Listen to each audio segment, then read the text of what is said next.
আলহামদুলিল্লাহ, আমাদের তখতি number 23 complete হয়ে গেছিল। ইনশাল্লাহ আজকের আমাদের তখতি নাম্বার 24 শুরু হবে। পেজ নাম্বার হচ্ছে 42। তাহলে চলুন পড়াটা শুরু করা যাক।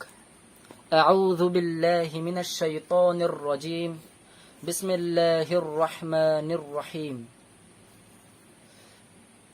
তো তখতি নাম্বার 24-এর কয়েকটা আলাদা আলাদা পার্ট আছে, যেমন এইটা একটা পার্ট, তারপরে এইটা একটা পার্ট, এটাও পার্ট। আজকের এই পার্টটা দেখব। দেখা যাক ঈদগাম বেলা গুন্নার উদাহরণ। আমি এইসব কোনো বইয়ের ভাষায় কোনো কথা বলবো না, নিজের ভাষায় নর্মালি পড়াবো, ঠিক আছে? তো নর্মালি পড়ি, কি আছে না আছে দেখা যাক, একটু দেখলে বুঝতে পারবো। মিম পেশ মু, হ্যা মিম জবর হ্যাম। আচ্ছা, পড়া শুরু করার আগে এটা বলে দিই, কায়দাটা খুবই সহজ, ঠিক আছে? আরামসে পড়তে পারবেন। তো মিম পেশ মু, হ্যা মিম জবর হ্যাম, মুহাম। এটা মিম আছে, মিমের তাসদিদ আছে, তো মিমটা যুক্ত হলো এই জন্য। মুহাম মিম জবর মা, মুহাম্মা। দাল দুপেশ দুন, মুহাম্মাদুন। তো একটা কায়দা সব আগের হয়ে গেছে, একটা মনে করে দিচ্ছি। নুন বা মিমের তাসদিদ তাহলে গুন্না করতে হয়, তো এখানে মিমের তাসদিদ আসলেও তো এখানে গুন্না করতে হবে। মুহাম্মাদুন, মুহাম্মাদুন হলো, ঠিক আছে? র আছে, রয়ের তাসদিদ আছে, তো রটা তাসদিদের কাজ কি? যুক্ত করা, ফের উচ্চারণ করা। তো রয়ের তাসদিদ আছে, তো রটা যুক্ত হবে, তো রটা তার আগের অক্ষর দালের সঙ্গে যুক্ত হবে। তো দালে দু পেশ ছিল, ঠিক আছে? দু পেশ আছে দালে, আর দালে দু পেশ, দাল দু পেশ দুন হয়। এবার দেখুন, দুন বলে রটা বা যুক্ত হতে পারবে না, তো কারণ দুন কিভাবে উচ্চারণ হবে? তো এখানে এটাই কায়দা আছে, এই যে নতুন কায়দা শুরু হচ্ছে না, এখানে এটাই কায়দা আছে। যখন তাসদিদ আছে, তো তাসদিদের জন্য যখন একটা অক্ষর যুক্ত হচ্ছে, যার সঙ্গে যুক্ত হচ্ছে, তো সেখানে দু জবর থাকতে পারে, দু জের থাকতে পারে, দু পেশ থাকতে পারে। তো দু জবর দু জের দু পেশ থাকলে তো যুক্ত হতে পারবে না, উচ্চারণ করাটা কঠিন হয়ে পাবে। দুন বলে ফের র যুক্ত কি করে হবে? দুন, এটা উচ্চারণ হচ্ছে না তো ঠিক করে। তাই জন্য কি করা হয়, যখন যে অক্ষরটা তাসদিদ আছে সেটা যখন যুক্ত হচ্ছে যার সঙ্গে, সেখানে যদি দু জবর দুজের দু পেশ থাকে, তো দু জবর দুজের দু পেশ থাকলে উচ্চারণ করা যায় না, যুক্ত করা যায় না। তাই জন্য দু জবরকে শুধু জবর করে দেওয়া হয়, দু জেরকে শুধু জের ধরে নেওয়া হয়, আর দু পেশ থাকলে শুধু পেশ ধরে নেওয়া হয়, ঠিক আছে? ব্যাস এইটুকুনি। তো ওখানে দু পেশ আছে, তো দু পেশ হয়তো যুক্ত করতে পারবো না, তাই জন্য দু পেশ না ধরে শুধু পেশ ধরবো আমরা এখানে, শুধু পেশ। তো দাল র দু পেশ নয়, শুধু পেশ ধরবেন। দাল র পেশ, দূর, র জবর র, দূর র। সিন ওয়াও পেশু, রসু। লাম লাম লাম, লাম পেশ লুল, রসুলুল। লাম খার যাবার কি হবে? লাম খার যাবার ল হবে। কেন? আল্লাহ, এটা সব আগে কায়দা বলেছিলাম, এটা আল্লাহ কথার লাম, আর যার সঙ্গে যুক্ত হচ্ছে সেখানে জবর বা পেশ হলে এটা ল হয়। তো এখানে পেশ আছে, তার জন্য এটা ল হবে, আল্লাহ কথার লাম বলে। তো রসুলুল, লাম খার যাবার ল, হাজের হি, রসুলুল্লাহি। তো এখানে গুন্না দেবো, ঠিক আছে? মুহাম্মাদুর, তো এখানে দূর রটা যুক্ত হচ্ছে। মুহাম্মাদুর রাসূলুল্লাহি, মুহাম্মাদুর রাসূলুল্লাহি। বুঝলেন? তো ওখানে এইটুকুনি কায়দা, যে যে কোনো অক্ষর তাসদিদ তাহলে তো যুক্ত করতে হয়। তো যুক্ত করার সময় যদি যেখানে যুক্ত হচ্ছে সেখানে যদি দু জবর থাকবে, যদি সেখানে দু জবর বা দু জের বা দু পেশ থাকবে, তখন তো যুক্ত করা যাবে না, কারণ উচ্চারণটাই হচ্ছে না।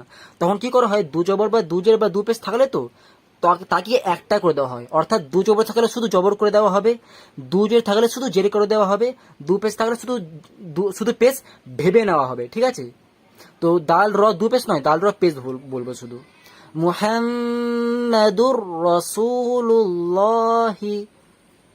তারপরে দেখুন, আচ্ছা এখানে নুনে মিমজের তো মি আছে, ঠিক আছে? নুনে সাকিন আছে, রয়ে তাসদিদ আছে, ঠিক আছে? তো নুনে সাকিনের কাজ কি? যুক্ত করা। তাসদিদের কাজ কি? যুক্ত করা। তো প্রশ্ন হচ্ছে, এটা নুনটা যুক্ত হবে মিমের সঙ্গে নাকি রটা যুক্ত হবে মিমের সঙ্গে? এটা হচ্ছে প্রশ্ন। রটা নুনের সঙ্গে যুক্ত হতে পারে না, কারণ আমি বলেছিলাম যখন কোন অক্ষর যুক্ত হয়, তো তার সঙ্গে যুক্ত হয় যেখানে প্রথম জবর জের পেশ কিছু একটা আছে। রটা যদি যুক্ত হবে তো রয়ের আগে নুন আছে, নুনে কি জবর জের পেশ কিছু একটা আছে? কিছু নেই, তো রটা নুনের সঙ্গে যুক্ত হতে পারবে না, নিয়ম নেই। তো নুনের আগে মিম আছে, মিমে জবর জের পেশ কিছু একটা আছে, তো রটা মিমের সঙ্গে যুক্ত হওয়ার কথা। ঠিক অমনি নুনে সাকিন আছে তো নুনও যুক্ত হবে, তো নুনের আগে মিম আছে, মিমে জবর জের পেশ কিছু একটা আছে, তো নুনটাও মিমের সঙ্গে যুক্ত হওয়ার কথা। তো এখানে নুনটা যুক্ত হবে মিমের সঙ্গে নাকি রটা যুক্ত হবে মিমের সঙ্গে, এটা হচ্ছে প্রশ্ন। আমি এটা আগের কয়েকটা মানে তখতিতে আগে বলেছিলাম যে যখন সাকিনওয়ালা অক্ষর তাসদিদওয়ালা অক্ষর পর পর আসবে, ফের বলে দিচ্ছি, সাকিনওয়ালা অক্ষর তাসদিদওয়ালা অক্ষর যখন দুটো পর পর আসবে তখন সবসময় এই তাসদিদওয়ালাকে গুরুত্ব দেওয়া হবে, তাসদিদকে বেশি প্রেফার দেওয়া হবে। সাকিনওয়ালা অক্ষর তাসদিদওয়ালা অক্ষর যখন পর পর আসবে তখন সাকিনওয়ালার থেকে বেশি গুরুত্ব দেওয়া হবে তাসদিদওয়ালাকে, ঠিক আছে? ব্যাস এটুকুই কায়দা। তো এখানে বুঝতে পেরে গেলাম, তাহলে এখানে প্রেফার কে বেশি পাবে? র বেশি প্রেফার পাবে, কারণ রয়ের তাসদিদ আছে। এর মানে কি রটা মিমের সঙ্গে যুক্ত হবে, কারণ রটা বেশি প্রেফার পাচ্ছে তাসদিদ আছে বলে। তো এখানে রটা মিমের সঙ্গে যুক্ত হবে, তো নুনটা কি হবে? নুনটা যুক্তই হবে না, নুনটার কোনো কাজ হবে না এখানে, নুনটা ক্যান্সেল। কারণ নুনটা যুক্ত করতে পারছি না, তো কারণ সাকিন তাসদিদের পর পর আসলো, তো বেশি যার উপর তাসদিদ থাকবে তাকে বেশি গুরুত্ব দিচ্ছি, তো সেটা যুক্ত করছি এর সঙ্গে। একসঙ্গে তো এটা দুটো অক্ষর তো যুক্ত হতে পারবে না, থরি মিমের সঙ্গে নুন যুক্ত হবে, রয় যুক্ত হবে, দুটো একসঙ্গে থরি যুক্ত হতে পারি। তো দুটোর মধ্যে যে কোনো একটাকেই যুক্ত করতে হবে, তো কোনটাকে যুক্ত করবো? যার উপরে তাসদিদ থাকবে, ঠিক আছে? ব্যাস এইটুকুনি। তো রটা যুক্ত হবে, মিম তাহলে নুনটা ক্যান্সেল, তো মিম নুন জের বলবো না, মিম র জের, র যুক্ত হবে, মিম র জের মের, রয় কি আছে? রয় জবর আছে, বাট রয় জবর আছে, রয়ের সঙ্গে তো আরেকটা অক্ষর যুক্ত হবে, বা যুক্ত হবে রয়ের সঙ্গে, কেন? কারণ বায়ের তাসদিদ আছে, তো বাটা আবার রয়ের সঙ্গে যুক্ত হবে, তো র বা জবর রব, মিম র জের মের, র বা জবর রব, মের রব, বাজের বি, মের রব বি, কাফ জবর কা, মের রব বি কা, মের রব বি কা। তারপরে র জবর র, হামজা ওয়া পেশ উ, র উ, ফা দু পেশ ফুন হয়, র উ ফুন।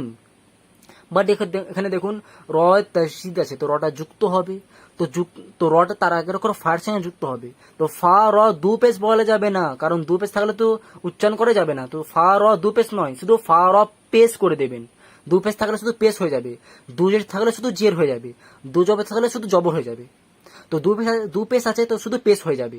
ফা র পেশ ফুর, র জবর র, ফুর র, র উ ফুর র, হা ইয়া জের হি, মিম দু পেশ মুন, রহিমুন, রউফুর রহিমুন, রউফুর রহিমুন।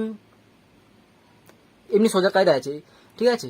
তারপরে দেখুন আইন ইয়াজরে আই, শিন জবর শা, আইশা, তা দুজের তিন হয়, ঠিক আছে? রয়ে তাসদিদ আছে, তো রটা যুক্ত হবে তার সঙ্গে, তো তা র দুজের না, তা র শুধু জের হয়ে যাবে, কারণ দুজে থাকলে তো তা র দুজের তিন উচ্চারণ করা যাবে না ঠিক করে। তো এই জটিলতাকে ঠিক করার জন্য তা র দুজেরকে শুধু জের করে দেবেন, তা র জের তীর, রয় কি আছে? র জবর আছে, বাট র জবর কেন? পাশে আলিফও তো আছে, আলিফও তো যুক্ত হবে, আলিফে কিছু নেই তো আলিফ যুক্ত হবে, র আলিফ জবর র, টান যাবে আলিফ যুক্ত হচ্ছে বলে, র আই শাতির, র ضاد জের দুই, ইয়া জবর ইয়া, র দুইয়া, তা দুজের তিন, র দুইয়া তিন, আইশাতির রাদিয়াতিন, আইশাতির রাদিয়াতিন। হলো, ব্যাস এমনি ইজি কায়দা আছে। তো এখান থেকে এতটা পড়ে নেবেন ভালো করে। এরপরে যদি কোনো প্রকার ডাউট থাকে অবশ্যই কমেন্টে জিজ্ঞাসা করবেন। ওয়াসসালাম।